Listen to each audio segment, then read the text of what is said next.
Galactus finally MCU में आ चुका है, वो भी मार्वल के पहले सुपर फैमिली यानी कि फैंटास्टिक फोर के साथ, जहां टीजर ने वही किया जो उसका काम होता है, मतलब कि टीज करके छोड़ दिया। डॉक्टर डूम के कनेक्शन से लेके गैलेक्टस के छोटे साइज तक हम बात करेंगे इस वीडियो के अंदर, जहां शुरुआत हम करना चाहेंगे ह्यूमन टॉर्च के साथ, क्योंकि इसमें थोड़ी सी चेंजेस किए गए हैं। जहां इससे पहले जो भी ह्यूमन टॉर्च बना है उसके कपड़े जल जाते थे जब भी वो फ्लेम ऑन करता था, एंड सिर्फ रीड द्वारा बनाए गए स्पेशल सूट ही उसके पावर को झेल पाता था। वो इस मूवी में चेंज किया गया है, जहां नॉर्मल ड्रेस में भी जब उसका फ्लेम ऑन रहता है एंड वो उड़ के अर्थ के एटमॉस्फेयर के बाहर जाता है तब भी उसकी ड्रेस नहीं जलती है। ऐसा इसलिए क्योंकि ह्यूमन टॉर्च की जो पावर है वो कोई नॉर्मल फायर वाली नहीं है, ये फायर पावर उसको कॉस्मिक क्रेज से मिली है। सो ऐसा हो सकता है कि शायद जॉनी की पावर्स इतनी एडवांस है कि वो अपने कपड़ों के मॉलिक्यूल्स को टेम्परेरी फायर प्रूफ बना सकता है जब तक वो फ्लेम मोड में हो। जब वो नॉर्मल होता है तब मॉलिक्यूल्स वापस से नॉर्मल स्टेट में आ जाते हैं and flames technically plasma state में होती है। और अगर जॉनी अपने बॉडी के बिल्कुल करीब एक low energy plasma field generate करे तो उसके कपड़े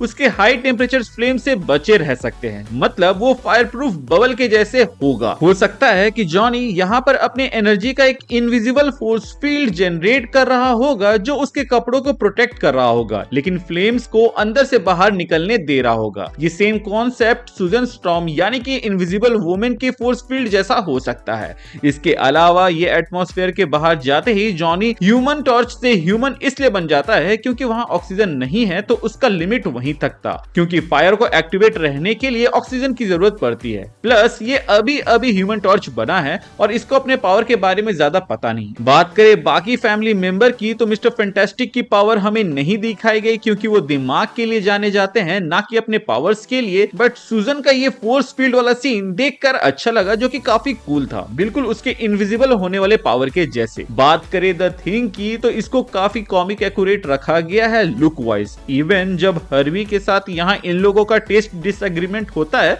तो उसके पीछे का रीजन भी यही हो सकता है कि बेन जब द थिंग बन गया तो उसकी बॉडी रॉक की बन गई है, तो इसके वजह से उसके टेस्ट में थोड़ा सा इंपैक्ट पड़ा होगा, इसीलिए वो यहाँ पे हर्वी से डिसएग्री कर रहा होगा। वरना हर्वी, जिसका नाम humanoid experimental robot B type integrated electronics है, वो काफी एडवांस है और उससे ऐसी गलतियां तो हम एक्सपेक्ट नहीं कर सकते। इसके अलावा जो द थिंग है उसकी अंदर की बॉडी बिल्कुल ह्यूमन के जैसी है, बस वो रॉक फॉर्म में है, तो वो टेस्ट कर सकता है, जो कि हमें यहाँ पर दिखाया गया। बात करें हर्वी की तो मिस्टर फैंटास्टिक ने इसको अपने असिस्टेंस के लिए बनाया था ताकि वो गैलेक्टस को ढूंढ सके, जो कि मेरे ख्याल से इस मूवी में भी होगा। लेकिन यहाँ पर मिस्टर फैंटास्टिक गैलेक्टस को ढूंढ सके उससे पहले गैलेक्टस ही मिस्टर फैंटास्टिक को ढूंढ लेता है और अर्थ पहुंच जाता है, जिसकी थोड़ी सी झलक हमें इस टीजर में देखने को मिली। हालांकि हर्वी वो कड़ी हो सकती है जो डॉक्टर डूम को फैंटास्टिक फोर से जोड़े, क्योंकि हम साफ देख सकते हैं कि स्पेस मिशन में सिर्फ 4 लोग जा रहे हैं जिसमें डॉक्टर डूम नहीं है, जबकि पहले के 2 फैंटास्टिक फुल में थे।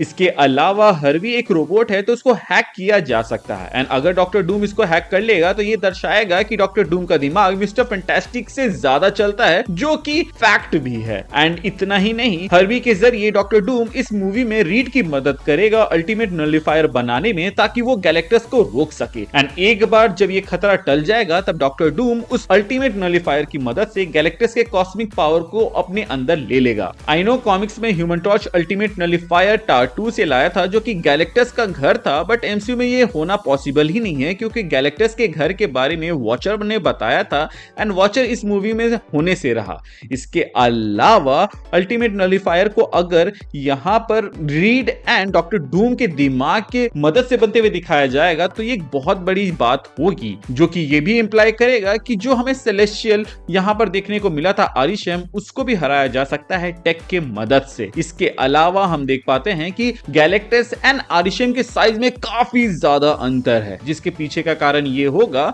कि ये मूवी काफी ज्यादा कॉमिक एक्यूरेट होने वाली है। वैसे तो गैलेक्टस अपने साइज को बड़ा छोटा कर सकता है, लेकिन जब वो हमें पहली बार दिखा था तब वो एक बड़ी बड़ी बिल्डिंग के साइज का ही था, जैसे कि इस मूवी के अंदर हमें देखने को मिल रहा है, जिसका अंदाजा हम उसके शैडोज और इस साइड एंगल वाले व्यू से लगा रहे हैं। प्लस ये गैलेक्टस अर्थ को ऐसे डायरेक्ट नहीं खाएगा जैसे कि वो कोई सेब हो, बल्कि वो एक मशीन के जरिए इसको कंज्यूम करेगा, जिसको हम लोगों को एनिमेटेड शो से लेकर कॉमिक्स में दिखाया गया है। एंड ये थोड़ा सा फारफेच्ड हो सकता है, लेकिन एक काफी मजेदार बात मैं आपको यहाँ पे बताना चाहूंगा, और वो ये है कि जब हमें गैलेक्टस फैंटास्टिक फोर के इशू 49 में दिखा था और वो ऐसे ही अर्थ को खाने के लिए आया था, तो उस कॉमिक का नाम था if this be doomsday. And doomsday के अराउंड तो बातें तो अभी चली रही है, क्योंकि एवेंजर्स का जो 5वां मूवी आने वाला है उसका नाम ही है एवेंजर्स डूम्सडे। प्लस बिना डॉक्टर डूम के फैंटास्टिक फोर कभी चलेगी नहीं, सो डॉक्टर डूम का दिखना इस मूवी में फिक्स्ड है एंड उसको